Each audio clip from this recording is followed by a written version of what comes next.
Sahi simadi ha ka laudori. Kum kang bahibado oidori male. Sahi loirakadoraba asi phawada nong marik amata hek atiyadagi khiklak khidre. Kari matauno. Khunja pumnamak wabana kham thengle. Pambi amata tekna sangna hauba hingba ngamkhidre. Mahai marong amata yankhidre. Lobuk ingkol lambi laikrak loina satle. Asuk yamna waba kum asidi asuk sangna hinglakpa sida amukta hek thengnadri hainaba matangduni. Khuldugi turel asauba adu phawba ising hek kanduna laikrak satle. Sanga jiba amata hingba ngamlaroi. U pambi amata masada una amata pankhidre. Aduk pibam sokpa lanjau ama loikhraga leihauba leibak amagum taure. Turoi ngamloi akiba phanglaba saktam haibado oire. Aduk pibam sokna wanaraba khunaduda themba kauba loyam saba sel yamna paiba ina kairak yamna khunba naha nupa ama leirame. Makhoigi imung adugi oinadi mama lukhrabi aduga mahaka khak leibani. Sel paiba imung oibana migi awatpadi leiramde.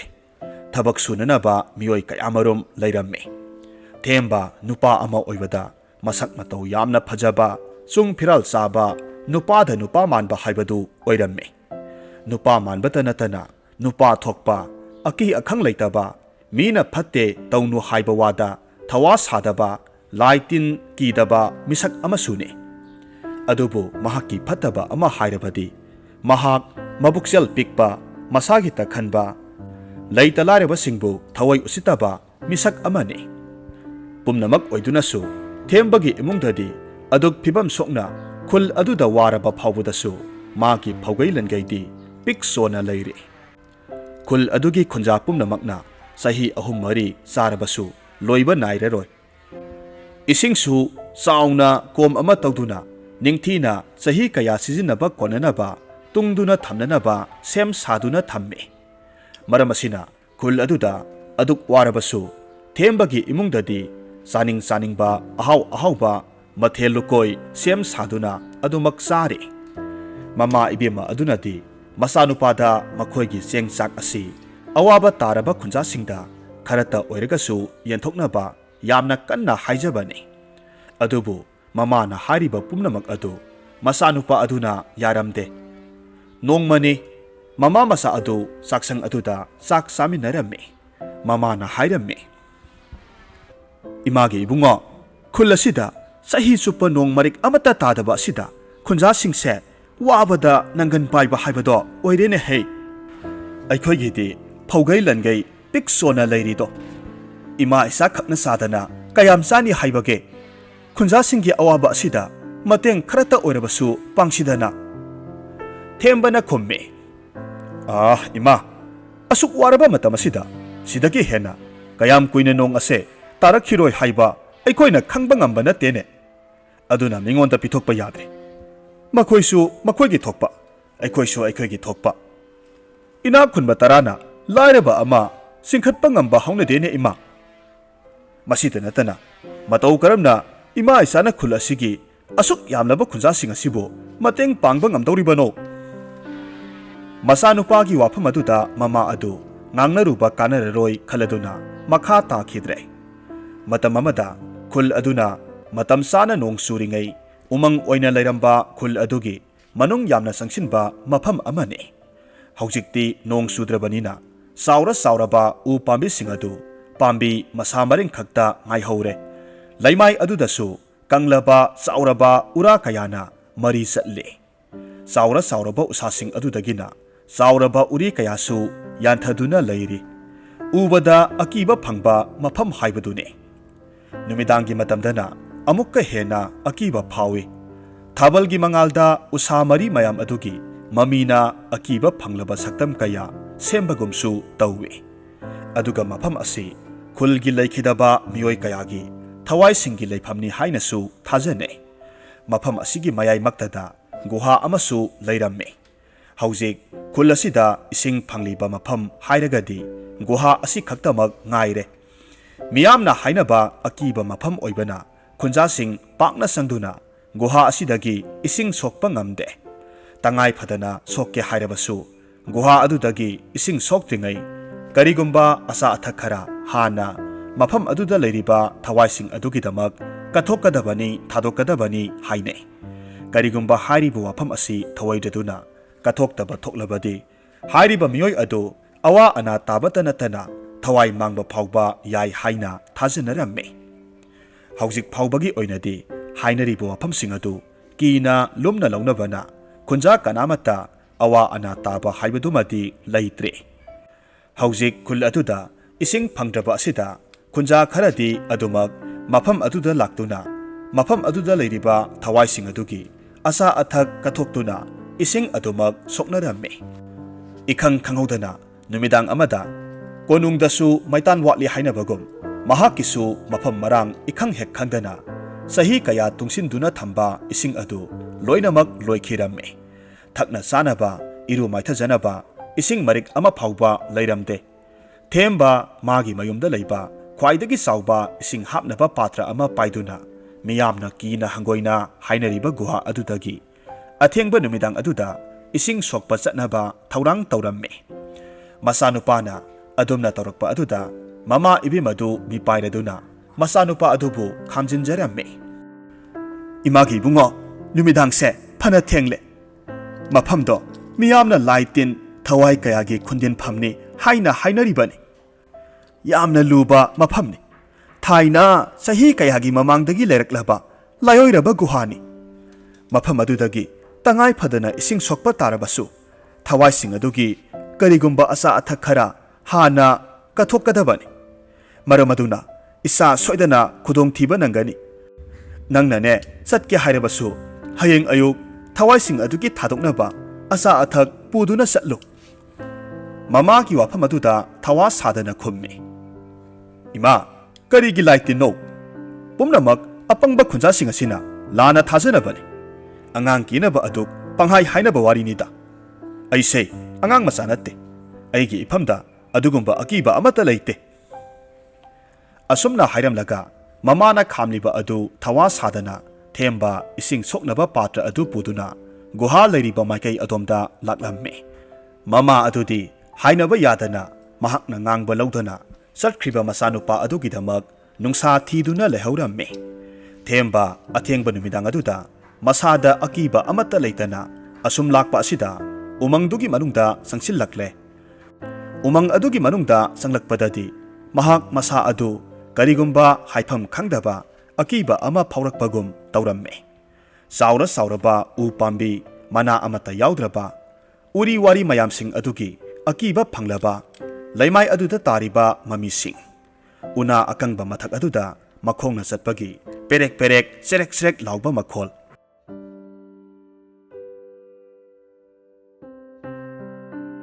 ꯀꯔꯤꯒꯨꯝꯕ ꯃꯃꯤꯠ ꯉꯥꯛꯇ ꯑꯣꯏꯅ ꯎꯕ ꯑꯔꯥꯎꯕ ꯃꯃꯤꯠ ꯈꯔꯅ ꯌꯦꯡꯂꯛꯄꯒꯨꯝꯅ ꯃꯁꯥ ꯑꯗꯨꯗꯁꯨ ꯐꯥꯎꯔꯝꯃꯤ꯫ ꯃꯃꯥꯅ ꯍꯥꯏꯒꯨꯝꯃꯗꯅ ꯒꯨꯍꯥ ꯑꯗꯨꯒꯤ ꯃꯄꯥꯟꯗ ꯂꯥꯇꯣꯟꯁꯤꯡꯗ ꯑꯆꯥ ꯑꯊꯛ ꯍꯥꯞꯇꯨꯅ ꯊꯥꯗꯣꯛꯂꯝꯕꯒꯤ ꯀꯌꯥꯁꯨ ꯂꯩꯔꯤ꯫ ꯃꯁꯥꯗ ꯑꯀꯤꯕ ꯁꯥꯍꯨꯝ ꯐꯅ ꯄꯣꯛꯇꯨꯅꯁꯨ ꯃꯍꯥꯛ ꯍꯧꯖꯤꯛ ꯐꯥꯎꯕ ꯃꯃꯥꯅ ꯑꯃꯗꯤ ꯈꯨꯟꯖꯥꯁꯤꯡꯅ ꯃꯐꯝ ꯑꯗꯨꯒꯤ ꯃꯔꯝꯗ ꯍꯥꯏꯅꯔꯤꯕꯁꯤꯡ ꯑꯗꯨ ꯊꯥꯖꯕ ꯉꯝꯂꯝꯗꯦ꯫ ꯂꯩꯔꯝꯂꯤꯕ ꯈꯨꯟꯖꯥꯁꯤꯡꯅ ꯑꯆꯥ ꯑꯊꯛ ꯀꯠꯊꯣꯛꯂꯝꯕꯒꯤ ꯄꯣꯠꯂꯝꯁꯤꯡ ꯑꯗꯨ ꯃꯈꯣꯡꯅ ꯀꯥꯎꯊꯣꯛꯇꯨꯅ ꯏꯟꯊꯣꯛꯈꯤ꯫ ꯑꯗꯨꯒ ꯃꯆꯤꯟꯗ ꯍꯥꯏꯔꯝꯃꯤ, ꯀꯔꯤ ꯀꯥꯟꯅꯗꯕꯗ ꯊꯣꯛ ꯃꯣꯛ ꯂꯥꯟꯅ ꯊꯥꯖꯅꯕꯤ ꯑꯁꯤꯒꯨꯝꯕ ꯀꯥꯟꯅꯗꯕꯁꯤꯗ꯫ ꯒꯨꯍꯥꯗꯨꯒꯤ ꯊꯧꯔꯤ ꯑꯗꯨ ꯇꯥꯞ ꯄꯥꯏꯔꯒ ꯃꯥꯒꯤ ꯏꯁꯤꯡ ꯁꯣꯛꯄꯒꯤ ꯄꯨꯔꯛꯂꯤꯕ ꯄꯥꯇ꯭ꯔ ꯑꯗꯨ ꯀꯤꯁꯤꯜꯂꯤ꯫ ꯑꯗꯨꯒ ꯒꯨꯍꯥ ꯑꯗꯨꯗ ꯊꯥꯗꯔꯝꯃꯤ꯫ ꯄꯥꯇ꯭ꯔ ꯑꯗꯨꯅ ꯒꯨꯍꯥ ꯑꯗꯨꯒꯤ ꯃꯅꯨꯡꯗ ꯂꯩꯔꯤꯕ ꯏꯁꯤꯡ ꯑꯗꯨꯗ ꯇꯥꯁꯤꯟꯕꯒꯤ ꯃꯈꯣꯜ ꯑꯗꯨꯅ ꯃꯐꯝ ꯑꯗꯨꯒꯤ ꯑꯆꯤꯛꯄ ꯑꯗꯨ ꯊꯨꯒꯥꯏꯕꯒꯨꯝ ꯇꯧꯔꯦ꯫ ꯊꯦꯝꯕ ꯍꯧꯖꯤꯛ ꯐꯥꯎꯕ ꯃꯐꯝ ꯑꯗꯨꯗ ꯑꯀꯤ ꯑꯈꯪ ꯑꯃꯠꯇ ꯇꯧꯔꯛꯇꯕ ꯑꯗꯨꯗ ꯃꯃꯥ ꯑꯃꯗꯤ ꯈꯨꯟꯖꯥꯁꯤꯡꯅ ꯍꯥꯏꯅꯔꯤꯕ ꯋꯥꯐꯝꯁꯤꯡ ꯑꯗꯨ ꯑꯣꯏꯗꯕꯅꯤ ꯍꯥꯏꯅ ꯀꯔꯦꯝꯅꯕꯒꯤ ꯃꯑꯣꯡ ꯃꯇꯧꯗ ꯅꯣꯛꯐꯦꯠ ꯇꯧꯔꯝꯃꯤ꯫ ꯉꯥꯏꯍꯥꯛꯀꯤ ꯃꯇꯨꯡꯗ ꯒꯨꯍꯥ ꯃꯅꯨꯡꯗ ꯏꯁꯤꯡ ꯁꯣꯛꯅꯕꯒꯤꯗꯃꯛ ꯂꯨꯞꯊꯈ꯭ꯔꯕ ꯄꯥꯇ꯭ꯔ ꯑꯗꯨ ꯊꯧꯔꯤ ꯑꯗꯨꯗ ꯄꯥꯏꯗꯨꯅ ꯆꯤꯡꯈꯠꯅꯕ ꯍꯣꯠꯅꯩ꯫ ꯑꯗꯨꯕꯨ ꯃꯍꯥꯛꯅ ꯄꯥꯇ꯭ꯔ ꯑꯗꯨ ꯆꯤꯡꯈꯠꯄ ꯉꯝꯗ꯭ꯔꯦ꯫ ꯇꯁꯦꯡꯅ ꯍꯥꯏꯔꯕꯗ ꯃꯍꯥꯛꯀꯤ ꯅꯨꯄꯥ ꯑꯃ ꯑꯣꯏꯕꯒꯤ ꯁꯕꯥꯟ ꯐꯤꯚꯝ ꯑꯗꯨꯗ ꯄꯥꯇ꯭ꯔ ꯑꯗꯨꯗꯤ ꯀꯔꯤꯁꯨ ꯂꯩꯕ ꯅꯠꯇꯦ꯫ ꯑꯗꯨꯕꯨ ꯉꯁꯤꯗꯤ ꯀꯅꯥꯒꯨꯝꯕ ꯑꯃꯅ ꯏꯁꯤꯡ ꯃꯅꯨꯡ ꯑꯗꯨꯗ ꯆꯤꯡꯊꯕꯒꯨꯝꯅ ꯃꯁꯥꯗ ꯐꯥꯎꯔꯝꯃꯤ꯫ ꯃꯍꯥꯛꯁꯨ ꯊꯧꯔꯤ ꯑꯗꯨ ꯆꯤꯡꯈꯠꯄꯗꯤ ꯂꯦꯞꯇꯦ꯫ mahakna thori adu singkhatpa ngamanlaktraba aduda guha aduda mamai nonthaduna yamna munna manung aduda kari lei haiduna amamba marak aduda yenglamme adubu karisu uba phangde mahak guha manung aduda khonjel hauna lausillamme kanano guha manung aduda leiriba aigi patra phariba nahak kanano thuna thadora o mahaki khonjel aduna mafam adu khonthang yeibagum nilamme mitkup khara ngaihak tuminna lei ngaihak ki matung lumlum lauraba khonjel amana ngangbagum tawraklamme tarakliba makhol aduda themba masa adu ngakpa phawi mamana amadi khunja singna hainariba adu tasengna sumlagadra haina khalle mahakna adumna khallingai tanja aduda amamba marak aduda arangba arauba mamit anikhak khangpang pangthorakhi itha thajadana tawrakliba matau aduda themba masa adu pakhatpana loire khonjel aduna amuk makha tarakhi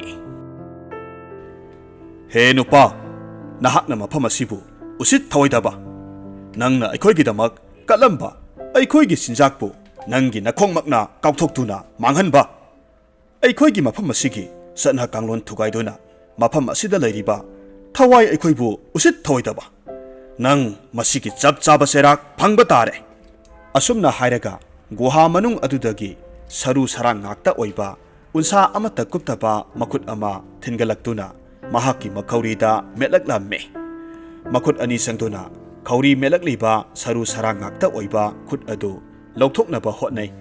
adubu mahaki pangal laitre sahi asukuina sangna hinglakpa asida themba masada akiba phauba pangal mayeng tarakpa ngasina ahanbane pambai leitabada themba thawai wana haijaramme aibu amukta kanbiyo ngaihak adumna makhauri melamlaba matung saru ngakta oiba makut adu thadokre themba makut anina makhauri da paisilaga sor sangna hondoksai chaina khanglamme guha manungdagi yanglakpa mamit arangba adusu mamit amuk phauba kuptana thembada munna yengi khonthang naiba khonjelda makha tarakhi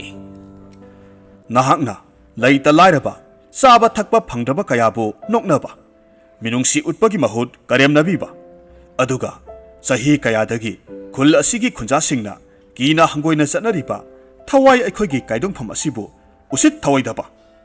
mafam asigi sana kanglon kayabu thugaiduna ising songnaba honaba ngasigi ahing asidi nangna tawjaruba naral amadi asaw aram kaba pumnamak adugi sairak phangba tare do thoklamba thasu amuba leisilna khumjinkhre mafam adugi akoibadasu amuba maikhu gumba amana pungmam hek mamsilaklamme karigumba jiba amatagi khonjel takhidre chap leptuna akiba phanglaba saktam ama haibadu oiraklamme ngaihakki matung pungmam hek mamsilakliba amuba maikhu oina tawbasing aduna pulap punsinakiduna miyoiba amagi phibam olaklamme thembasu akibaga loinana mitmangda oirakliba matau adu yenglamme maikhu aduna ahal oiraba masa parap tawba marep wangba masam makoi pokna pungau ngauraba makoktagi makhong phauba angauba phizol ngakta setpa ahal nupa ama onthoraklamme makutasu saisu amasu pairi saisu adugi matondana higok masugi arangba posak amasu yauri ahal adugi mamitta sauningbagi mami tari themba ahal adu uvada pakhatna mahak nanthok senkinaba kayarak hotnaramme mahakna phana kanna chelabasu mahakna yengthorakpa matamdadi guha adugi mamangda adumak leptuna leiramme pambai leitrabada themba pakhatpada masadu nikladuna ahal aduda yenglaga hanglaklamme nahak kanano aigi phamdagi nahakna pamliba asi karino ahal duna saungna khomme he apangba taibang mi nahakki nafamdagi bu aina kari pamluni ai mafam asida leiriba thawai sing asigi khwaidagi ahal oiraba thawai ni khullase aina sahi kayagi mamangdagi ngak senduna laklibani nangna tawjakhiba phattaba thabaksing nasana khangjaba ngamde phare ngasidi pumnamak nahakki namangda uhanduna khanghanba tare ꯑꯁꯤ ꯍꯥꯏꯗꯨꯅ ꯑꯍꯜ ꯑꯗꯨꯅ ꯃꯍꯥꯛꯀꯤ ꯁꯩꯁꯨ ꯑꯗꯨꯗ ꯂꯥꯏꯋꯥ ꯑꯃ ꯁꯣꯜꯂꯤ꯫ ꯂꯥꯏꯋꯥ ꯌꯥꯎꯔꯕ ꯁꯩꯁꯨ ꯑꯗꯨꯅ ꯒꯨꯍꯥ ꯑꯗꯨꯗ ꯊꯦꯡꯂꯝꯃꯤ꯫ ꯉꯥꯏꯍꯥꯛꯀꯤ ꯃꯇꯨꯡ ꯒꯨꯍꯥ ꯃꯅꯨꯡ ꯑꯗꯨ ꯄꯨꯡꯉꯥꯟ ꯍꯦꯛ ꯉꯥꯟꯊꯣꯔꯛꯂꯝꯃꯤ꯫ ꯒꯨꯍꯥ ꯑꯗꯨꯗ ꯂꯩꯔꯤꯕ ꯏꯁꯤꯡ ꯑꯗꯨꯒꯤ ꯏꯃꯥꯏ ꯑꯗꯨꯗ ꯃꯥꯒꯤ ꯃꯤꯠꯃꯥꯡꯗ ꯍꯧꯖꯤꯛ ꯍꯧꯖꯤꯛ ꯊꯣꯛꯂꯤꯕ ꯊꯧꯗꯣꯛꯀꯨꯝꯅ ꯃꯃꯤ ꯀꯌꯥ ꯎꯕ ꯉꯝꯂꯝꯃꯤ꯫ ꯑꯍꯜ ꯑꯣꯏꯔꯕꯤ ꯆꯥꯗꯕꯅ ꯃꯁꯥ ꯑꯗꯨ ꯆꯠꯄ ꯐꯥꯎꯕ ꯉꯝꯗ꯭ꯔꯕꯤ ꯑꯍꯜ ꯅꯨꯄꯤ ꯑꯃꯅ ꯃꯈꯨꯠꯇ ꯂꯥ ꯃꯆꯥ ꯑꯃꯗ ꯑꯆꯥ ꯑꯊꯛ ꯈꯔ ꯍꯥꯞꯇꯨꯅ ꯃꯗꯨ ꯄꯥꯏꯔꯒ ꯒꯨꯍꯥ ꯑꯗꯨꯒꯤ ꯃꯄꯥꯟꯗ ꯊꯋꯥꯏꯁꯤꯡ ꯑꯗꯨꯒꯤꯗꯃꯛ ꯊꯥꯗꯣꯛꯂꯝꯃꯤ꯫ ꯑꯗꯨꯒ ꯃꯥꯒꯤ ꯁꯤꯖꯤꯟꯅꯒꯗꯕ ꯏꯁꯤꯡ ꯈꯔ ꯁꯣꯛꯇꯨꯅ ꯃꯐꯝ ꯑꯗꯨꯗꯒꯤ ꯑꯃꯨꯛ ꯍꯟꯈ꯭ꯔꯦ꯫ ꯊꯦꯝꯕ ꯇꯧꯔꯤꯕꯁꯤꯡ ꯑꯗꯨ ꯃꯨꯟꯅ ꯌꯦꯡꯉꯤ꯫ ꯂꯥꯏꯑꯣꯏꯔꯕ ꯑꯍꯜ ꯑꯗꯨꯅ ꯑꯃꯨꯛ ꯍꯥꯏꯔꯝꯃꯤ, "ꯎꯔꯕ꯭ꯔꯥ? ꯅꯪꯒꯨꯝꯅ ꯆꯥꯅ ꯊꯛꯅꯕ ꯑꯃꯠꯇ ꯑꯋꯥꯠꯄ ꯂꯩꯇꯕ ꯃꯤꯑꯣꯏ ꯑꯃ ꯅꯠꯇꯦ꯫ ꯑꯗꯨꯕꯨ ꯃꯐꯝ ꯑꯁꯤꯒꯤ ꯆꯠꯅ ꯀꯥꯡꯂꯣꯟꯕꯨ ꯏꯀꯥꯏ ꯈꯨꯝꯅꯗꯨꯅ ꯃꯥꯒꯤ ꯂꯩꯖꯕ ꯈꯔꯅ ꯃꯐꯝ ꯑꯁꯤꯗ ꯀꯠꯂꯝꯂꯒ ꯃꯍꯥꯛꯀꯤ ꯁꯤꯖꯤꯟꯅꯒꯗꯕ ꯏꯁꯤꯡ ꯁꯣꯛꯇꯨꯅ ꯆꯠꯈ꯭ꯔꯤꯕꯁꯦ ꯅꯍꯥꯛꯇꯤ ꯀꯗꯥꯏ?" ꯊꯦꯝꯕ ꯂꯥꯏꯑꯣꯏꯔꯕ ꯑꯍꯜ ꯅꯨꯄꯥ ꯑꯗꯨꯒꯤ ꯋꯥꯐꯝ ꯑꯗꯨꯗ ꯃꯁꯥꯗ ꯂꯩꯔꯝꯕ ꯅꯥꯄꯜ ꯑꯗꯨ ꯃꯌꯦꯡ ꯈꯔ ꯇꯥꯔꯛꯄꯒꯨꯝ ꯐꯥꯎꯔꯝꯃꯤ꯫ ꯃꯁꯤꯒꯤ ꯃꯇꯨꯡ ꯃꯃꯤ ꯑꯃꯃꯨꯛ ꯇꯥꯔꯛꯂꯝꯃꯤ꯫ ꯑꯍꯜ ꯑꯣꯏꯔꯕ ꯅꯨꯄꯥ ꯑꯃꯅ ꯎꯃꯪꯗꯒꯤ ꯁꯤꯡꯕꯨꯟ ꯑꯃ ꯌꯥꯝꯅ ꯋꯥꯅ ꯃꯀꯣꯛꯇ ꯊꯣꯡꯒꯠꯇꯨꯅ ꯄꯨꯗꯨꯅ ꯆꯠꯂꯤ꯫ ꯃꯇꯨꯡ ꯑꯣꯏꯅ ꯃꯁꯥ ꯅꯥꯟꯕ ꯅꯨꯄꯥ ꯑꯃꯁꯨ ꯆꯠꯂꯝꯃꯤ꯫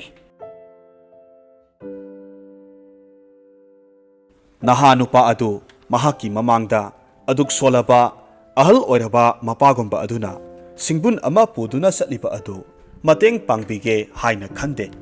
ꯑꯗꯨꯃꯛ ꯃꯥꯒꯤ ꯊꯣꯛꯄ ꯃꯥꯒꯤ ꯃꯐꯤ ꯃꯔꯣꯜ ꯃꯣꯠꯈꯤꯒꯅꯤ ꯃꯇꯥꯒꯨꯝ ꯐꯟꯗꯨꯅ ꯆꯠꯂꯤ꯫ ꯅꯍꯥ ꯅꯨꯄꯥ ꯑꯗꯨ ꯑꯇꯩ ꯀꯅꯥꯁꯨ ꯅꯠꯇꯦ, ꯊꯦꯝꯕꯅꯤ꯫ ꯇꯥꯟꯖꯥ ꯑꯗꯨꯗ ꯃꯍꯥꯛꯀ ꯂꯦꯡꯒꯥ ꯑꯣꯏꯒꯗꯕ ꯅꯍꯥ ꯑꯃ ꯆꯪꯁꯤꯜꯂꯛꯇꯨꯅ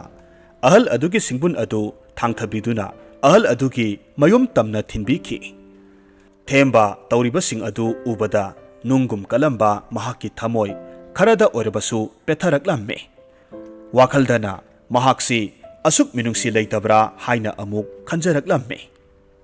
ꯃꯊꯪꯅ ꯃꯥꯒꯤ ꯆꯥꯎꯔꯕ ꯐꯨꯔꯥ ꯑꯗꯨꯒꯤ ꯃꯃꯥꯡꯗ ꯈꯨꯜ ꯑꯗꯨꯒꯤ ꯑꯉꯥꯡ ꯃꯌꯥꯝ ꯑꯃ ꯀꯔꯤꯒꯨꯝꯕ ꯑꯆꯥ ꯑꯊꯛ ꯈꯔꯗꯪ ꯑꯣꯏꯔꯕꯁꯨ ꯄꯤꯕꯤꯅꯕ ꯍꯥꯏꯖꯔꯤꯕ ꯑꯗꯨ ꯃꯥꯒꯤ ꯌꯨꯝꯗ ꯊꯕꯛ ꯁꯨꯅꯕ ꯊꯝꯂꯤꯕ ꯅꯨꯄꯥ ꯈꯔ ꯊꯥꯗꯣꯛꯇꯨꯅ ꯇꯥꯟꯈꯥꯏꯍꯜꯂꯛꯂꯝꯃꯤ꯫ ꯁꯥꯔꯕ ꯅꯨꯡꯁꯥ ꯑꯗꯨꯗ ꯆꯥꯗ ꯊꯛꯇꯕꯅ ꯆꯣꯛꯊꯔꯕ ꯑꯉꯥꯡꯁꯤꯡ ꯑꯗꯨꯒꯤ ꯃꯔꯛꯇ ꯅꯨꯄꯤ ꯃꯆꯥ ꯑꯃ ꯋꯥꯈꯜ ꯃꯥꯡꯗꯨꯅ ꯋꯥꯟꯊꯔꯝꯃꯤ꯫ ꯃꯤꯔꯣꯟꯕꯤ ꯃꯀꯨꯝ ꯃꯊꯥ ꯁꯨꯔꯕꯤ ꯅꯨꯄꯤ ꯑꯃꯅ ꯏꯁꯤꯡ ꯈꯖꯤꯛꯇꯪ ꯄꯤꯕꯤꯅꯕ ꯍꯥꯏꯖꯈꯤꯕ ꯃꯇꯝꯗ ꯃꯍꯥꯛꯅ ꯄꯤꯈꯤꯗꯕ ꯑꯃꯗꯤ ꯂꯝꯁꯥꯡ ꯂꯥꯛꯄ ꯅꯨꯄꯥ ꯑꯃꯅ ꯌꯥꯝꯅ ꯋꯥꯅ ꯂꯥꯛꯂꯒ ꯃꯉꯣꯟꯗ ꯑꯍꯤꯡ ꯑꯃꯇꯪ ꯆꯪꯖꯐꯝ ꯅꯤꯖꯈꯤꯕꯗ ꯃꯍꯥꯛꯅ ꯊꯤꯅ ꯆꯩꯈꯤꯕ, ꯆꯪꯖꯐꯝ ꯄꯤꯕꯤꯈꯤꯗꯕ ꯄꯨꯝꯅꯃꯛ ꯃꯊꯪ ꯃꯊꯪ ꯃꯤꯠꯃꯥꯡꯗ ꯎꯔꯛꯂꯦ꯫ ꯊꯦꯝꯕ ꯃꯍꯥꯛ ꯃꯁꯥ ꯑꯁꯤ ꯑꯁꯨꯛ ꯐꯠꯇꯕ ꯊꯃꯣꯏ ꯀꯟꯕ ꯃꯤꯁꯛ ꯑꯃ ꯑꯣꯏꯔꯝꯂꯦ ꯍꯥꯏꯅ ꯌꯥꯝꯅ ꯅꯨꯡꯉꯥꯏꯖꯗꯕ ꯐꯥꯎꯖꯔꯝꯃꯤ꯫ ꯃꯃꯤꯠꯇ ꯃꯄꯤ ꯏꯔꯥ ꯆꯦꯟꯗꯨꯅ ꯃꯆꯤꯟꯗ ꯇꯞꯅ ꯍꯥꯏꯔꯝꯃꯤ, "ꯑꯣ, ꯑꯩꯒꯤ ꯌꯥꯝꯂꯕ ꯂꯟ ꯊꯨꯝ ꯐꯨꯔꯥ ꯗꯂꯥꯟ ꯃꯌꯥꯝ ꯑꯁꯦ ꯑꯩꯍꯥꯛ ꯈꯛꯇꯒꯤꯅꯤ ꯈꯜꯂꯨꯔꯦ꯫ ꯃꯁꯤ ꯄꯨꯝꯅꯃꯛ ꯑꯩꯒꯤ ꯑꯣꯏꯅ ꯂꯩꯔꯝꯗ꯭ꯔꯕꯗꯤ ꯑꯩꯁꯤ ꯑꯁꯤ ꯌꯧꯅ ꯄꯨꯛꯆꯦꯜ ꯄꯤꯛꯄ ꯃꯤꯅꯨꯡꯁꯤ ꯈꯪꯗꯕ ꯃꯤꯑꯣꯏ ꯑꯃꯗꯤ ꯑꯣꯏꯔꯝꯂꯣꯏꯀꯣ꯫ ꯄꯨꯝꯅꯃꯛ ꯑꯁꯦ ꯑꯩꯒꯤ ꯂꯟ ꯊꯨꯝꯁꯤꯡ ꯑꯁꯤ ꯂꯩꯕꯅ ꯃꯁꯤꯒꯤ ꯅꯥꯄꯜꯁꯦ ꯄꯨꯝꯅꯃꯛꯁꯦ ꯑꯣꯏꯈꯤꯕꯅꯤ." ꯃꯍꯥꯛꯀꯤ ꯋꯥꯐꯝ ꯑꯗꯨꯗ ꯂꯥꯏꯑꯣꯏꯔꯕ ꯅꯨꯄꯥ ꯑꯗꯨꯅ ꯑꯃꯨꯛ ꯈꯨꯝꯂꯛꯈꯤ, "ꯅꯠꯇꯦ, ꯃꯁꯤ ꯄꯨꯝꯅꯃꯛ ꯅꯪꯒꯤ ꯅꯔꯜ ꯅꯊꯨꯝꯁꯤꯡ ꯑꯗꯨꯅ ꯅꯠꯇꯦ, ꯅꯪꯒꯤ ꯅꯨꯡꯗ ꯂꯩꯔꯤꯕ ꯐꯠꯇꯕ ꯑꯃꯣꯠꯄ ꯑꯗꯨꯅꯅꯤ꯫ ꯏꯅꯥꯛ ꯀꯩꯔꯥꯛ ꯈꯨꯟꯕ, ꯂꯟ ꯊꯨꯝꯅ ꯆꯤꯡꯒꯨꯝꯅ ꯄꯩꯗꯨꯅ ꯂꯩꯕ ꯃꯤꯄꯨꯝ ꯈꯨꯗꯤꯡꯃꯛ ꯄꯨꯛꯆꯦꯜ ꯄꯤꯛꯄ ꯃꯤꯅꯨꯡꯁꯤ ꯈꯪꯗꯕ ꯅꯠꯇꯦ."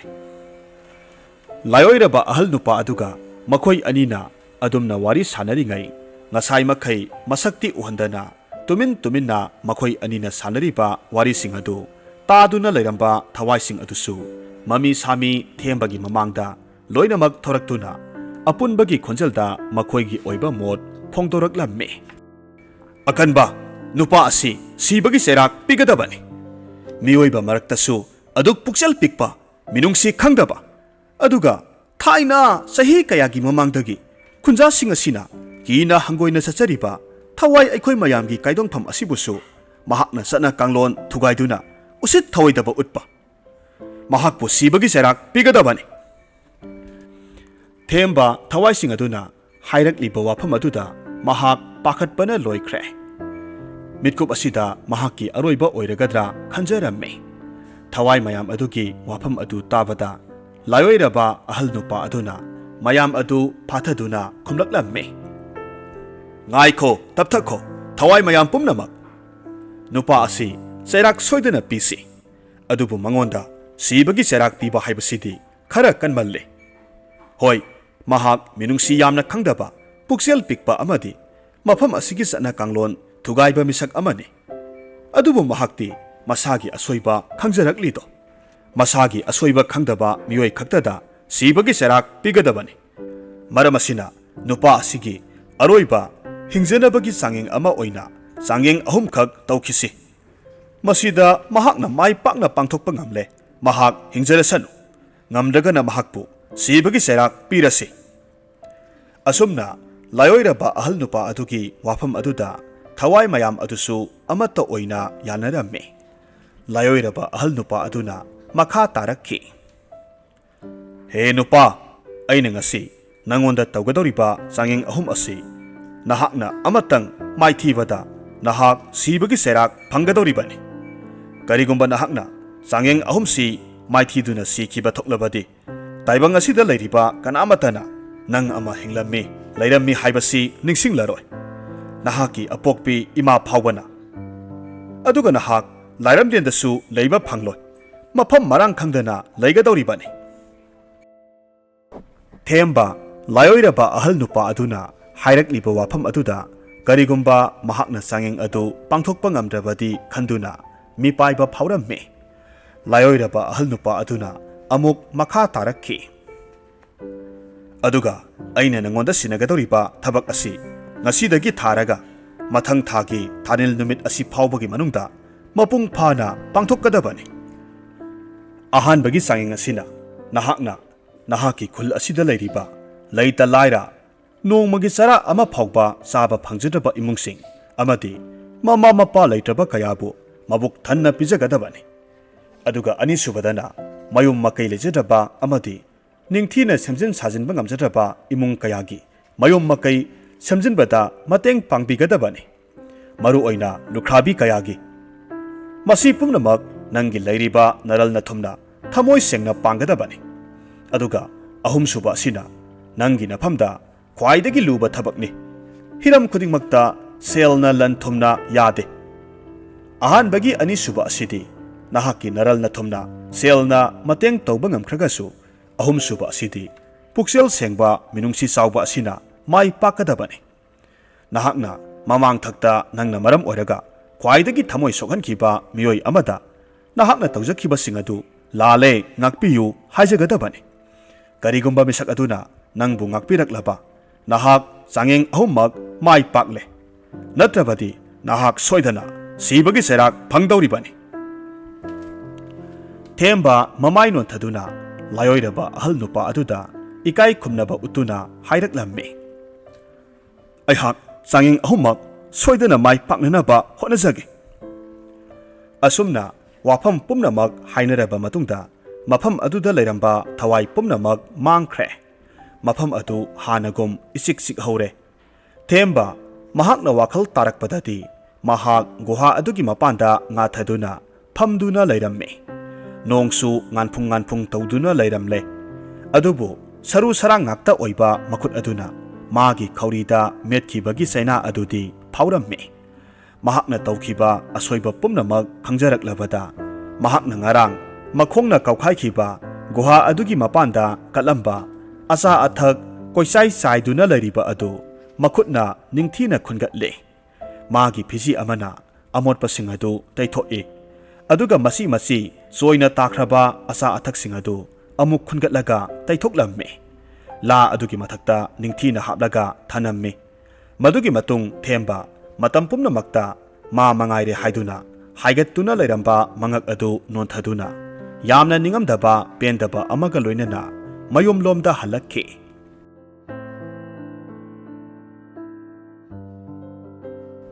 ꯐꯅ ꯐꯠꯇ꯭ꯔꯕꯁꯨ ꯃꯃꯥꯒꯤ ꯃꯐꯝꯗꯗꯤ ꯃꯤꯠꯀꯤ ꯃꯅꯤꯅꯤ ꯈꯟꯗꯨꯅ ꯅꯨꯡꯁꯤꯖꯔꯤꯕ ꯃꯆꯥꯅꯨꯄꯥ ꯑꯗꯨꯅ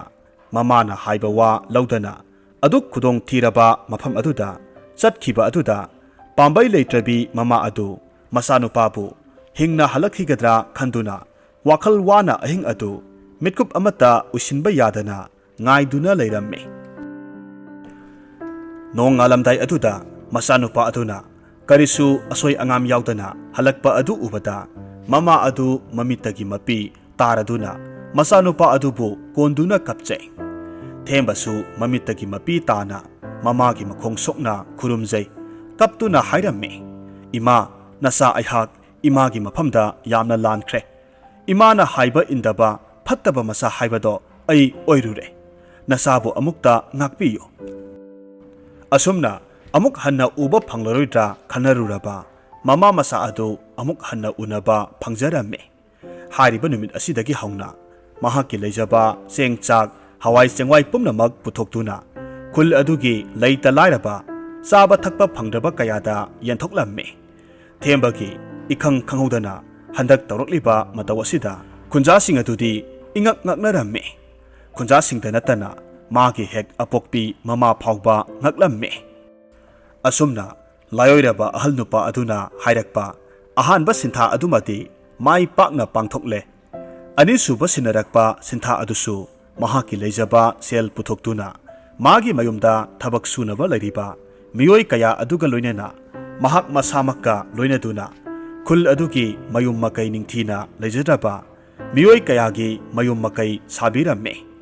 mahaki ahongba matau kaya asida pelaba khunja singna mahaki maramda afaba nungsiba wafam kaya hainariba adu tabada themba mahakna tawjaruba phattaba thabak sing adugi pap tangkhai amadi koklabagum masa adu tayang ba ihul amakhak phawjaramme asumna khuladuda lairamba leita laira pumnamak kharadang orabasu kokpa ngamba haibadu oire sangyeng asi khakki sunatana themba mahakna ngamjaba hiram kayada khunja singgi chakhot thorang kayadasu mahakna lamjing biduna hotnaramme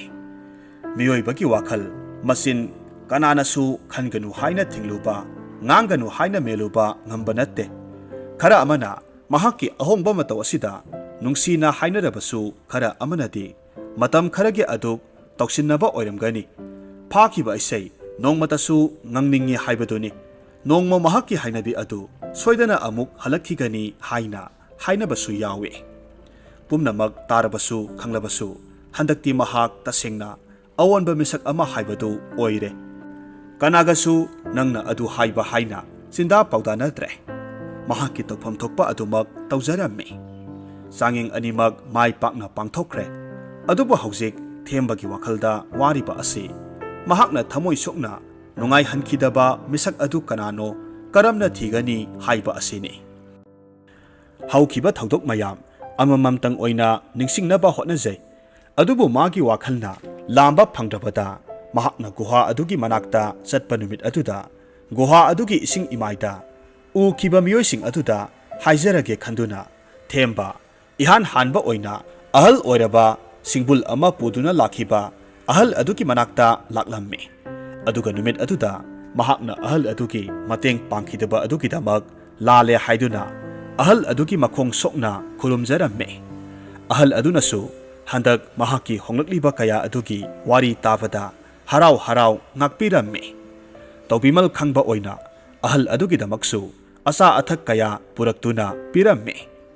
mathangna magi sauraba phura aduda ising amadi asa athak khara pibiyo haiduna lakhiba mahaki thabak sunanaba lairiba miyoising aduna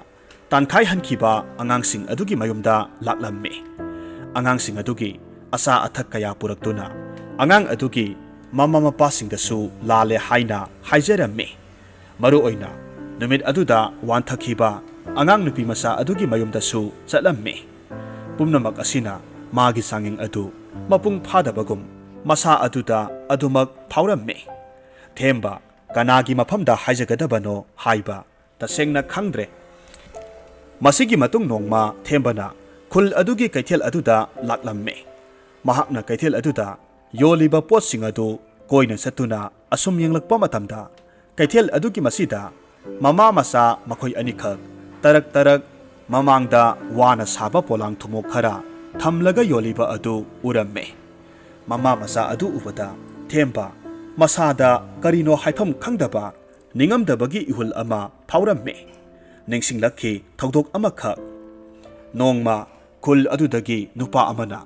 ꯂꯩꯇꯕ ꯂꯥꯏꯔꯕ ꯍꯦꯟꯃꯟꯈꯤꯕꯅ ꯑꯄꯤꯛꯄ ꯄꯣꯛꯄ ꯀꯨꯏꯗ꯭ꯔꯤꯕ ꯃꯆꯥꯅꯨꯄꯥ ꯑꯃꯗꯤ ꯃꯅꯤꯡ ꯀꯨꯜꯂꯤꯕꯤ ꯃꯥꯒꯤ ꯅꯨꯄꯤꯒꯤ ꯀꯔꯤꯒꯨꯝꯕ ꯑꯃꯠꯇ ꯄꯤꯖꯕ ꯉꯝꯗ꯭ꯔꯦ, ꯃꯥꯒꯤ ꯊꯕꯛ ꯈꯔ ꯍꯧꯗꯣꯛꯅꯅꯕ ꯁꯦꯜ ꯈꯔꯗꯪ ꯊꯝꯕꯤꯌꯨ ꯍꯥꯏꯗꯨꯅ ꯌꯥꯝꯅ ꯀꯟꯅ ꯍꯥꯏꯖꯕ ꯂꯥꯛꯂꯝꯃꯤ꯫ ꯊꯦꯝꯕ ꯃꯥꯒꯤ ꯄꯨꯛꯆꯦꯜ ꯄꯤꯛꯄ ꯃꯤꯅꯨꯡꯁꯤ ꯈꯪꯗꯕ ꯃꯇꯧ ꯎꯠꯇꯨꯅ ꯅꯨꯄꯥ ꯑꯗꯨꯕꯨ ꯌꯨꯝ ꯑꯗꯨꯗꯒꯤ ꯊꯤꯅ ꯆꯩꯗꯨꯅ ꯇꯥꯟꯊꯣꯛꯄꯤꯔꯛꯈꯤ꯫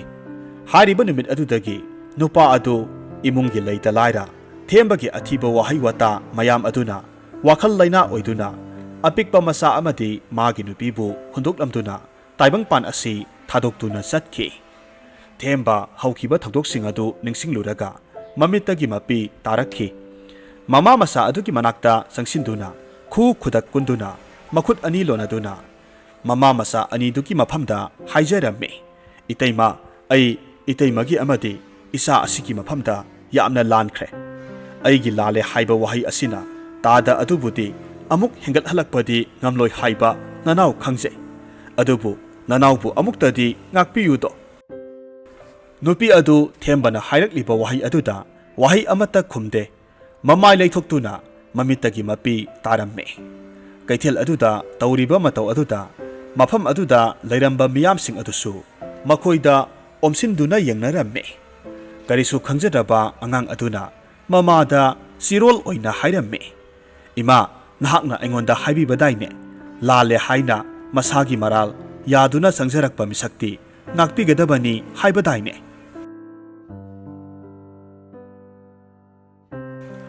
ꯃꯆꯥꯅꯨꯄꯥ ꯑꯗꯨꯒꯤ ꯋꯥꯐꯝ ꯑꯗꯨꯗ ꯊꯤꯡꯒꯠꯇꯨꯅ ꯂꯩꯔꯝꯕ ꯃꯄꯤ ꯑꯗꯨ ꯈꯖꯥꯏꯗ ꯑꯣꯔꯣ ꯑꯣꯔꯣ ꯆꯤꯟꯊꯔꯛꯂꯝꯃꯤ꯫ ꯐꯥꯖꯤꯟ ꯄꯨꯟꯁꯤꯟꯗꯨꯅ ꯊꯝꯂꯝꯕꯗꯨ ꯈꯣꯟꯖꯦꯜ ꯊꯣꯛꯅ ꯀꯞꯊꯣꯔꯛꯂꯦ꯫ ꯅꯨꯄꯤ ꯑꯗꯨ ꯃꯥꯒꯤ ꯃꯃꯥꯡꯗ ꯈꯨ ꯀꯨꯟꯗꯨꯅ ꯃꯈꯨꯠ ꯑꯅꯤ ꯂꯣꯟꯅꯗꯨꯅ ꯍꯥꯏꯖꯔꯤꯕ ꯊꯦꯝꯕꯒꯤ ꯃꯀꯣꯛꯇ ꯅꯥꯟꯊꯕꯤꯗꯨꯅ ꯍꯥꯏꯔꯝꯃꯤ, "ꯏꯕꯨꯡꯉꯣ, ꯅꯍꯥꯛꯄꯨ ꯅꯇꯩꯃꯅ ꯉꯥꯛꯄꯤꯔꯕꯅꯤ." ꯇꯥꯟꯖꯥ ꯑꯗꯨꯗ ꯃꯐꯝ ꯑꯗꯨꯗ ꯏꯈꯪ ꯍꯦꯛ ꯈꯪꯍꯧꯗꯅ ꯑꯏꯪꯕ ꯅꯨꯡꯁꯤꯠ ꯑꯃ ꯈꯪꯁꯤꯠ ꯁꯤꯠꯂꯛꯈꯤ꯫ ꯑꯇꯤꯌꯥ ꯑꯗꯨꯁꯨ ꯑꯃꯨꯕ ꯂꯩꯆꯤꯜꯅ ꯄꯨꯡꯃꯝ ꯃꯝꯁꯤꯜꯂꯛꯂꯦ꯫ ꯈꯥꯛꯄ ꯂꯥꯎꯕꯒꯤ ꯈꯣꯟꯖꯦꯜꯅ ꯑꯇꯤꯌꯥ ꯑꯗꯨ ꯅꯤꯟꯈ꯭ꯔꯦ꯫ ꯃꯤꯠꯀꯨꯞ ꯑꯗꯨꯗ ꯊꯦꯝꯕꯒꯤ ꯃꯔꯥꯏꯕꯛ ꯃꯄꯥ ꯑꯗꯨꯗ ꯅꯣꯡꯂꯤꯛ ꯑꯃ, ꯆꯍꯤ ꯑꯃ ꯍꯦꯟꯅ ꯏꯀꯪ ꯊꯣꯛꯂꯨꯔꯕ ꯈꯨꯜ ꯑꯗꯨꯗ ꯏꯍꯥꯟ ꯍꯥꯟꯕ ꯑꯣꯏꯅ ꯇꯥꯔꯛꯂꯝꯃꯤ꯫ ꯃꯗꯨꯗꯒꯤ ꯃꯊꯪ ꯃꯊꯪ ꯅꯣꯡꯂꯤꯛ ꯀꯌꯥ ꯂꯦꯞꯇꯅ ꯇꯥꯔꯛꯇꯨꯅ ꯈꯨꯜ ꯑꯗꯨ ꯅꯣꯡ ꯇꯥꯕ ꯍꯥꯏꯕꯗꯨ ꯑꯣꯏꯔꯦ꯫ ꯀꯩꯊꯦꯜ ꯑꯗꯨꯗ ꯂꯩꯔꯝꯕ ꯈꯨꯟꯖꯥꯁꯤꯡ ꯍꯔꯥꯎꯅꯩ꯫ ꯃꯌꯨꯝ ꯃꯌꯨꯝꯗ ꯂꯩꯅꯔꯝꯕ ꯈꯨꯟꯖꯥꯁꯤꯡ ꯑꯗꯨꯁꯨ ꯃꯄꯥꯟꯗ ꯆꯦꯟꯊꯣꯛꯅꯔꯛꯇꯨꯅ ꯅꯣꯡꯒꯤ ꯏꯁꯤꯡ ꯑꯗꯨꯗ ꯍꯔꯥꯎꯅ ꯆꯦꯟ ꯆꯣꯡꯗꯨꯅ ꯁꯥꯟꯅꯔꯝꯃꯤ꯫ ꯃꯌꯣꯜ ꯀꯪꯂꯨꯔꯕ ꯎꯄꯥꯟ ꯃꯄꯥꯟ ꯀꯌꯥ ꯅꯧꯅ ꯑꯃꯨꯛ ꯌꯦꯅꯤꯡ ꯆꯣꯡꯂꯛꯇꯨꯅ ꯍꯥꯟꯅꯒꯨꯝ ꯄꯨꯝꯁꯪ ꯁꯪꯕ ꯈꯨꯡꯒꯪ ꯑꯃ ꯍꯥꯏꯕꯗꯨ ꯑꯣꯏꯔꯦ꯫ ꯁꯥ ꯁꯟ ꯖꯤꯕ ꯄꯥꯟꯕ ꯀꯌꯥ ꯆꯦꯟ ꯆꯣꯡꯗꯨꯅ ꯁꯥꯟꯅꯖꯔꯦ꯫ ꯃꯁꯤꯒꯤ ꯃꯇꯨꯡ ꯊꯦꯝꯕꯅ ꯒꯨꯍꯥ ꯑꯗꯨꯒꯤ ꯃꯅꯥꯛꯇ ꯏꯍꯥꯟ ꯍꯥꯟꯕ ꯑꯣꯏꯅ ꯂꯥꯛꯈꯤꯕ ꯅꯨꯃꯤꯠ ꯑꯗꯨꯗꯒꯤ ꯄꯥꯔꯒ ꯊꯥꯅꯤꯜ ꯅꯨꯃꯤꯠ ꯑꯗꯨꯅꯤ꯫ ꯃꯍꯥꯛ ꯂꯥꯏꯑꯣꯏꯔꯕ ꯑꯍꯜ ꯅꯨꯄꯥ ꯑꯗꯨꯒ ꯍꯥꯏꯅꯈꯤꯕꯒꯤ ꯃꯇꯨꯡ ꯏꯟꯅ ꯂꯥꯏꯑꯣꯏꯔꯕ ꯒꯨꯍꯥ ꯑꯗꯨꯒꯤ ꯃꯅꯥꯛꯇ ꯂꯥꯛꯂꯝꯃꯤ꯫ ꯃꯍꯥꯛꯅ ꯃꯐꯝ ꯑꯗꯨꯗ ꯍꯦꯛ ꯌꯧꯔꯛꯄꯒꯗꯤ ꯂꯥꯏꯑꯣꯏꯔꯕ ꯑꯍꯜ ꯅꯨꯄꯥ ꯑꯗꯨ ꯊꯣꯔꯛꯇꯨꯅ ꯃꯀꯥ ꯂꯥꯝꯕ ꯃꯤꯅꯣꯛ ꯑꯃ ꯅꯣꯛꯂꯒ ꯊꯦꯝꯕꯕꯨ ꯇꯔꯥꯝꯅ ꯑꯣꯛꯂꯝꯃꯤ꯫ ꯊꯦꯝꯕꯁꯨ ꯑꯍꯜꯗꯨ ꯎꯕꯗ ꯃꯀꯣꯛ ꯅꯣꯟꯅ ꯈꯨꯔꯨꯝꯃꯤ꯫ ꯂꯥꯏꯑꯣꯏꯔꯕ ꯑꯍꯜ ꯅꯨꯄꯥ ꯑꯗꯨꯅ ꯍꯥꯏꯔꯝꯃꯤ, "ꯑꯩꯈꯣꯏ ꯄꯨꯡꯄꯦꯟ ꯄꯦꯜꯂꯦ꯫ ꯑꯩꯈꯣꯏꯅ ꯅꯍꯥꯛꯀꯤ ꯅꯐꯝꯗ ꯇꯧꯕ ꯆꯥꯡꯌꯦꯡ ꯑꯍꯨꯝꯃꯛ ꯅꯍꯥꯛꯅ ꯃꯥꯏ ꯄꯥꯛꯅ ꯄꯥꯡꯊꯣꯛꯄ ꯉꯝꯂꯦ꯫ ꯆꯥꯡꯌꯦꯡ ꯑꯗꯨ ꯅꯠꯇꯦ ꯃꯔꯨ ꯑꯣꯏꯔꯤꯕꯗꯤ ꯅꯍꯥꯛꯀꯤ ꯊꯃꯣꯏ ꯄꯨꯛꯆꯦꯜ ꯄꯨꯝꯅꯃꯛ ꯁꯦꯡꯗꯣꯛꯄ ꯑꯗꯨꯅꯤ꯫ ꯃꯇꯝ ꯄꯨꯝꯅꯃꯛꯇ ꯅꯍꯥꯛꯅ ꯇꯧꯔꯨꯕ ꯈꯨꯗꯤꯡꯗ ꯃꯥꯏ ꯄꯥꯛꯄ ꯑꯣꯏꯗꯨꯅ ꯈꯨꯜ ꯑꯁꯤꯒꯤ ꯑꯐꯕ ꯊꯕꯛ ꯊꯧꯔꯝ ꯀꯌꯥꯗ ꯃꯥꯡꯖꯤꯜ ꯊꯥꯗꯨꯅ ꯍꯣꯠꯅꯕ ꯉꯝꯕ ꯃꯀꯣꯛ ꯊꯣꯡꯕ ꯃꯤꯑꯣꯏ ꯑꯃ ꯑꯣꯏꯌꯨ꯫ ꯅꯍꯥꯛꯅ ꯑꯗꯨꯝꯅ ꯇꯧꯔꯤꯕ ꯃꯈꯩ ꯅꯪꯒꯤ ꯄꯨꯟꯁꯤꯗ ꯍꯦꯟꯅ ꯍꯦꯟꯅ ꯆꯥꯎꯈꯠꯄ ꯅꯨꯡꯉꯥꯏꯕ ꯍꯥꯏꯕꯗꯣ ꯑꯣꯏꯒꯗꯧꯔꯤꯕꯅꯤ."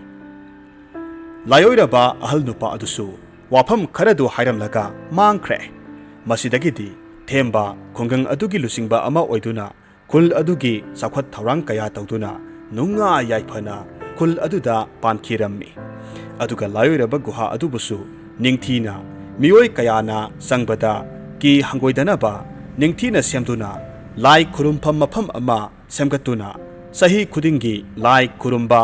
ꯑꯆꯥ ꯑꯊꯛ ꯀꯠꯄꯒꯤ ꯊꯧꯔꯝ ꯀꯌꯥ ꯇꯧꯗꯨꯅ ꯅꯨꯡꯉꯥꯏ ꯌꯥꯏꯐꯅ ꯄꯥꯟꯈꯤꯔꯝꯃꯤ꯫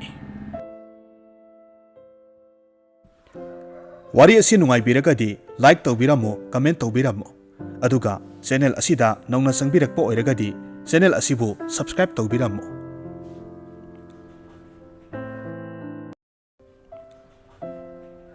ꯍꯧꯖꯤꯛ ꯑꯃꯨꯛ ꯇꯥꯃꯤꯟꯅꯔꯁꯤ ꯕꯤꯗ꯭ꯌꯥꯁꯥꯒꯔ ꯑꯣꯏꯅꯥꯝꯒꯤ ꯋꯥꯔꯤ ꯖꯣꯔꯤꯟꯗꯥ ꯑꯃꯁꯨꯡ ꯖꯣꯔꯤꯟꯗꯦꯜ꯫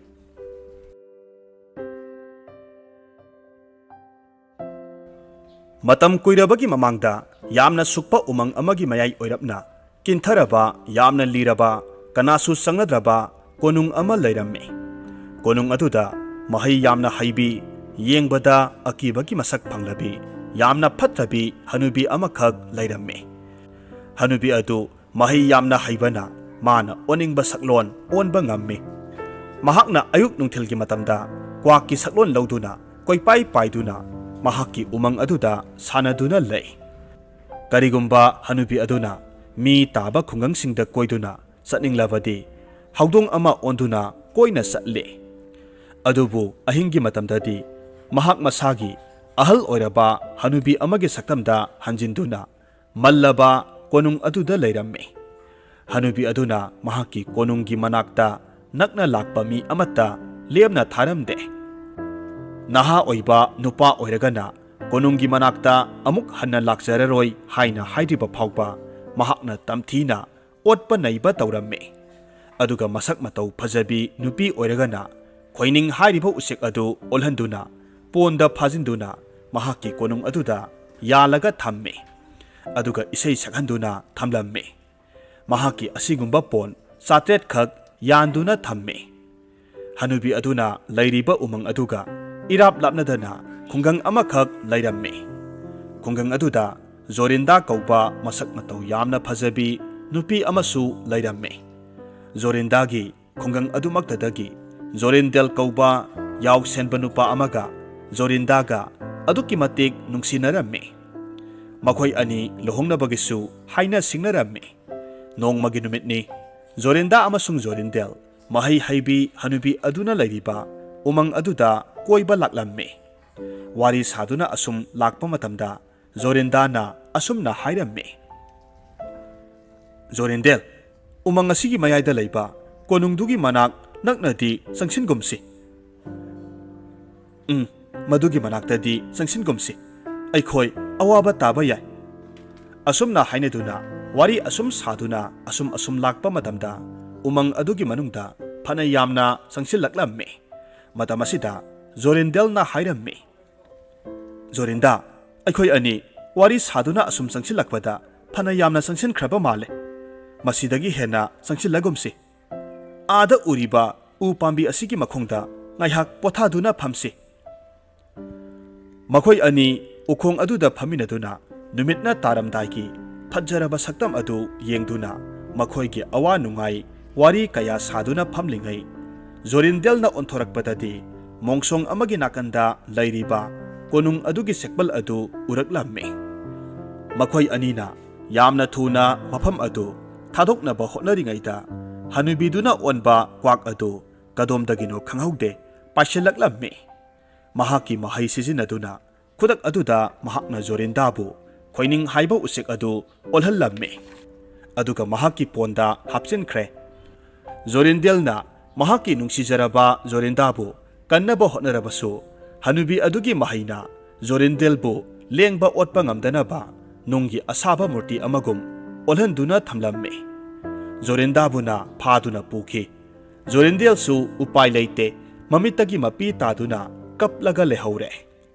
ꯉꯥꯏꯍꯥꯛ ꯂꯩꯕꯒꯗꯤ ꯍꯅꯨꯕꯤ ꯑꯗꯨ ꯑꯃꯨꯛ ꯍꯜꯂꯛꯇꯨꯅ ꯖꯣꯔꯤꯟꯗꯦꯜꯗ ꯑꯣꯠꯄ ꯅꯩꯕ ꯇꯧꯗꯨꯅ ꯀꯣꯅꯨꯡ ꯑꯁꯤꯒꯤ ꯃꯅꯥꯛꯇ ꯑꯃꯨꯛ ꯍꯟꯅ ꯂꯥꯛꯇꯅꯕ ꯍꯥꯏꯔꯝꯃꯤ꯫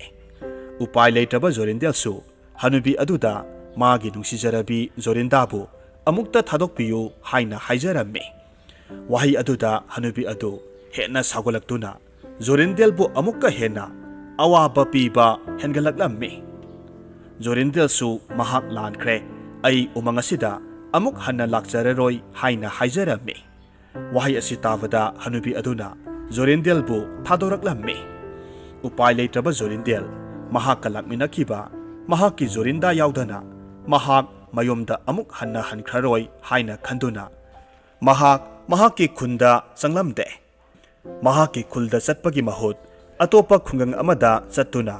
yaw senduna mahakki nupibu amuktang soidana kangani haibagi asa amaga loinana matam khara mahak yaw senduna leiramme asumna matam khara haukraba matung mahakna nongma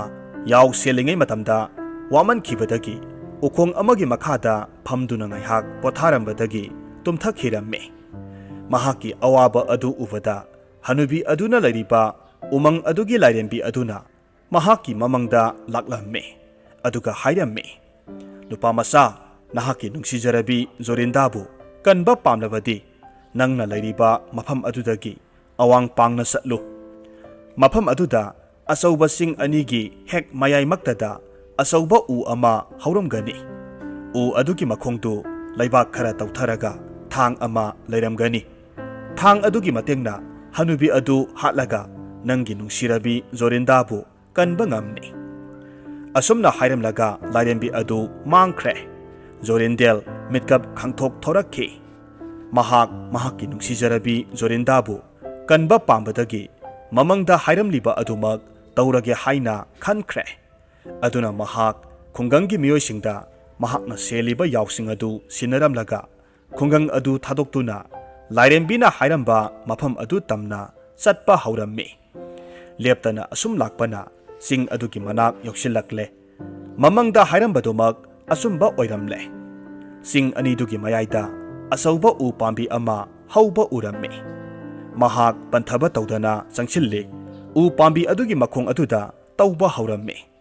asum tawtharakpa matamda kaina thangda thangdu thengnare thangdu lokhatuna hanubi aduna lairiba umang adu tamna amuk laklammi somdana kamdauri hanubi aduna haudong ama onduna anakpa khungang amada satlingai matamda zorindel konung aduda sangchilaklammi mahakna zorindabu koithi thirakpa matamda ka amada sap manaba pon kayada manaba khoining mayam uba matamda mahakki zorindana karambano mahak haifam khanglamde tanja asida hanubi adusu konungda halaklammi